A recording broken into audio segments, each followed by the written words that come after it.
Welcome back to the final installment of Greg Ball's exit interview right here on hvnn.com. My name is Roger Connor. And Greg, Blackstone, what is it? What are you doing with it? Where are you going with it? Where we're going changes every day, frankly, because of new opportunities that come up. We're actually behind the scenes involved in presidential campaign right now in Central America, and we're also working on a student housing deal of about a $50 million student housing deal. We have a technology, 3 technology companies that we took over that are ongoing, paying the bills every day. We have north of, I say 20 to 30 clients, and I want to build that to be over 60 clients by next year. We're not looking to take over the world. We're just looking to kick some butt and do good work and build upon the relationships I have and even expand those. I'll be based out of Texas, and we have a couple team members that are in New York. And it goes back to my days. I partnered up with my upperclassman from the Air Force Academy.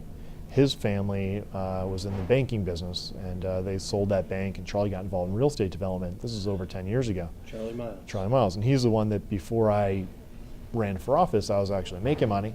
And we worked together in real estate development. And then when I got elected, I moved on, and he continued. So now it's full circle. We've come back together and took over those technology companies that we started way back.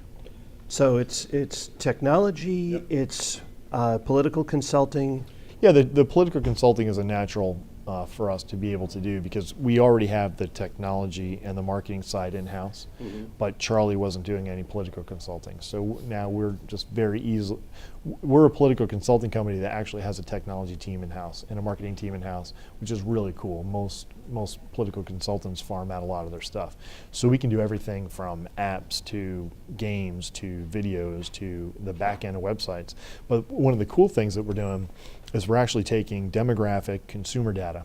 So if you use your credit card today, at a restaurant, or if you buy gas, you have a digital profile. They know more about you than you can imagine. In fact, it's a real political issue that politicians should get on top of because they have too much information. Right. So there's a bunch of consumer data out there that we have. What campaigns have not been doing really, for the most part effectively, is matching that consumer data with your voter profile. Because that is very powerful, to be able to dig down into the nitty detail of who an individual is and then be able to micro-target them on their laptop or on their phone. That's what we're doing on the political side. It's extremely exciting stuff, and it's going to be a sweet spot for a long time.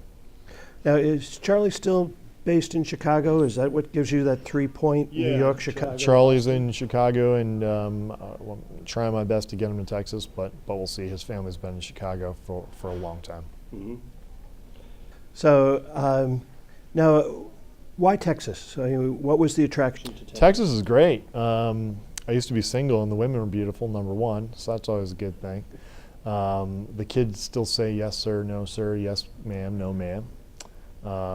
People believe, for the most part, in God. The weather's great.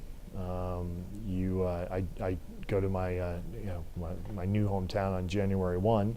And people are pulling up to the gas station, and they have cattle in the back of their trucks. Their dogs sitting on the back of a truck that just stay there until their master tells them not to. You go to the county fair, and kids aren't wearing their pants around their ankles or backwards hat. They're doing something called mutton busting, which is what they get on the back of a sheep and see if they can stay on for 8 seconds because they want to be like their dads that are doing the rodeo stuff. Sure. And people love America. Conservatives are not outnumbered, and there's no state income tax, right? Personal income tax. And I've been going since I was 14. I grew up on a small farm in Pauling. Mm-hmm. And saw these folks on Ag Day. I would milk goats at 6 o'clock in the morning, 6 o'clock at night. And there was a show called Ag Day, Commodities Report. I'd watch at 5:30. And there's this family from Texas.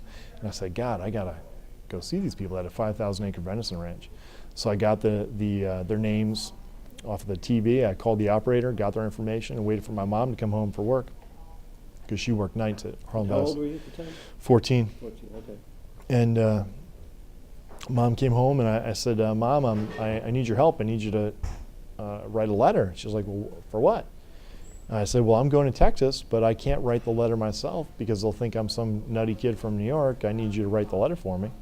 She's like, we're not going to Texas. I mean, I had never left Dutchess County, really. I mean, the Dutchess County Fair is the furthest I've been, and that's in Dutchess County, right?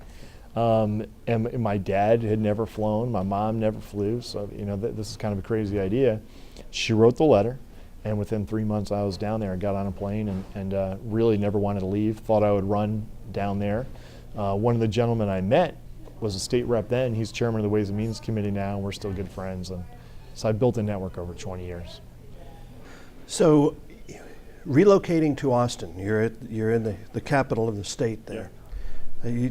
Do you feel any pull yet, or is it way too soon to say that you may have another career? Yeah. No, I mean, I would definitely consider running for office. I've had people already ask me to run down there, believe it or not. I really need to focus on building a business, making money, and not for the sake of making money, but for the sake of being able to raise a family and have comfort. And at that point, in the future, if I can make a positive impact, I would consider getting back in. Well, I'll tell you, it has been a genuine pleasure to get to know you over the past 8 years and to follow your career. We've had a lot of exchange back and forth through Meet the Leaders and different types of community events, and I want to thank you. Thank you. I want to thank you for the contribution that you made to the state of New York, and in particular to Westchester, Putnam, and Dutchess. Thank you. It's been my pleasure. My honor. Thank you. Thank you for all you do, keeping us honest. Yeah.